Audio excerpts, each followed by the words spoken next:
नमस्कार।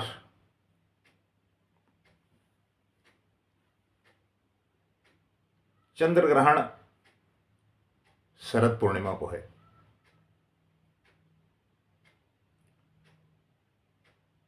तो चंद्र ग्रहण है तो स्वाभाविक रूप से कुछ जातकों के लिए सकारात्मक होगा तो कुछ जातकों के लिए नकारात्मक।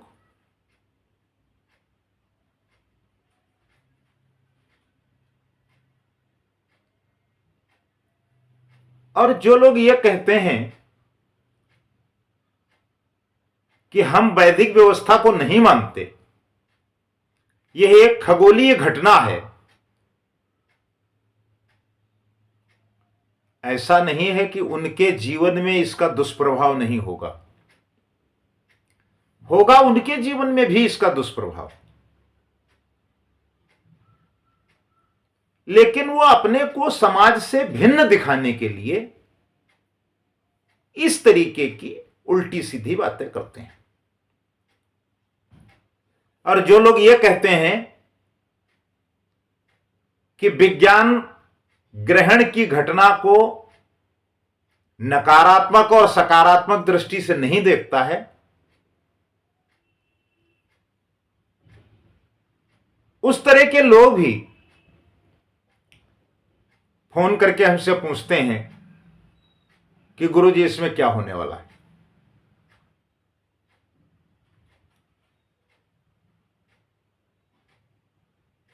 आपको बता देना चाहता हूं कि 28 अक्टूबर को जो साल का आखिरी चंद्र ग्रहण है, शरद पूर्णिमा के दिन पड़ रहा है। 30 वर्ष के बाद में ऐसा संयोग आया है।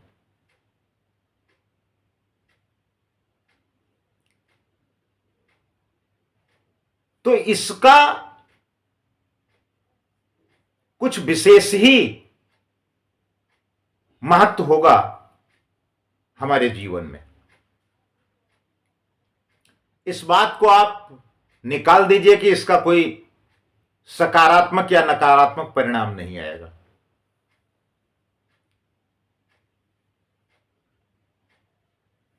बहुत पहले से हमारे जो बुजुर्ग वो ये कहते थे कि सूर्य ग्रहण हो या चंद्र ग्रहण, इन कामों को नहीं करना है। तो उसका वैदिक आधार था, उसका धार्मिक आधार था, लेकिन उसका वैज्ञानिक आधार भी है। इस बात को आप अच्छे ढंग से समझ लें। अगर आपके दिमाग में यह है कि इसका कोई आधार नहीं है, तो बिना आधार के हमारे शास्त्रों में किसी भी बात का उल्लेख नहीं किया गया। जो बात कही गई है, जो उल्लेख किया गया है, जो मार्गदर्शन उसमें दिया गया है, निश्चित रूप से उसके ऊपर खूब अनुसंधान करने के बाद में ही बताया गया है कि ऐसा करना है और ऐसा नहीं करना।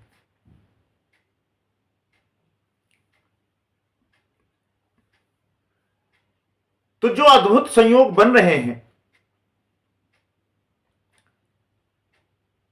तो कुछ सूर्य ग्रहण के दौरान भी था, लेकिन चूंकि सूर्य ग्रहण भारत में दिखाई नहीं दे रहा था,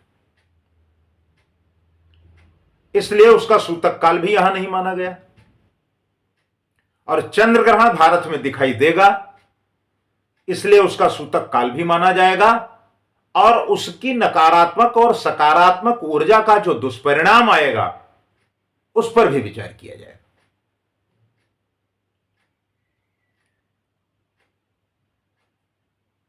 सूर्य ग्रहण का जो सूतक काल है वो 12 घंटे पहले शुरू होता है, और चंद्र ग्रहण का जो सूतक काल है वो 9 घंटे पहले शुरू होता है।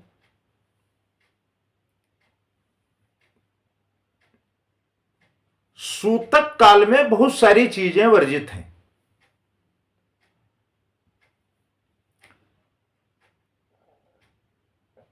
29 अक्टूबर 2023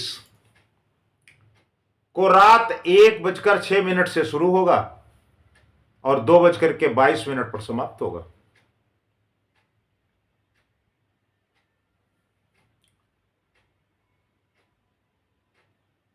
और जो लोग इसको नहीं मानते हैं, खगोलीय घटना मानते हैं, फिर वो इस बात की जानकारी क्यों चाहते हैं कि खीर जो रखी जाती थी शरद पूर्णिमा के दिन, उसका क्या होगा? उस पर तो जानकारी आपको चाहिए ही चाहिए। क्योंकि अमृत बरसता है, वो तो आपको भी चाहिए। तो इसका भी ज्ञान आपको वैदिक शास्त्रों के माध्यम से मिला है। तो आप सकारात्मक और नकारात्मक दोनों ऊर्जाओं को ध्यान में रख करके अपना चिंतन करिए और इस पर विचार करिए। 1 घंटे 16 मिनट का ग्रहण काल है। तो अगर हम वैदिक परंपराओं और शास्त्रों में कही गई बातों को मान लें तो इसमें कोई हमारा अहित होने वाला नहीं।